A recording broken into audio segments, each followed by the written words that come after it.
बिस्मिल्लाहिर्रहमानिर्रहीम अस्सलाम वालेकुम। मैं हूं आपका अपना होस्ट अशफाक नियाजी और आप देख रहे हैं K92 न्यूज़। सबसे पहले अहम खबरें।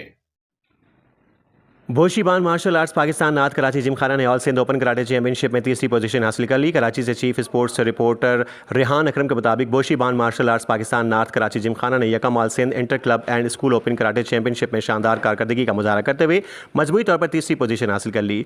गुज़िश्ता रोज़ चैंपियनशिप को सिंध यूथ क्लब गुलस्तान जौहर में मुनक़िद हुई, जिसमें सिंध भर से 15 से ज़ायद टीमों और 200 से ज़ायद खिलाड़ियों ने शिरकत की।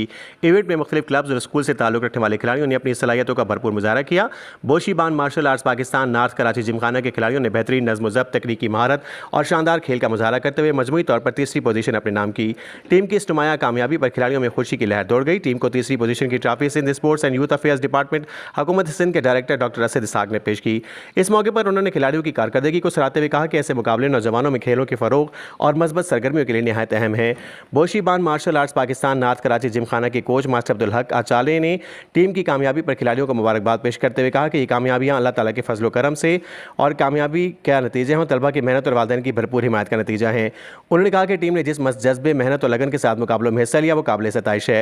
उन्होंने वालिदैन का खुसूसी शुक्रिया अदा करते हुए कहा कि बच्चों की तरबियत और कामयाबी में उनका किरदार नहायत अहम है। मास्टर अब्दुल हक ने इस अज़्म का इजहार किया कि टीम आने वाली नेशनल कराटे चैंपियनशिप में भरपूर तैयारी के साथ शिरकत करेगी और मज़ीद कामयाबियाँ हासिल करेगी।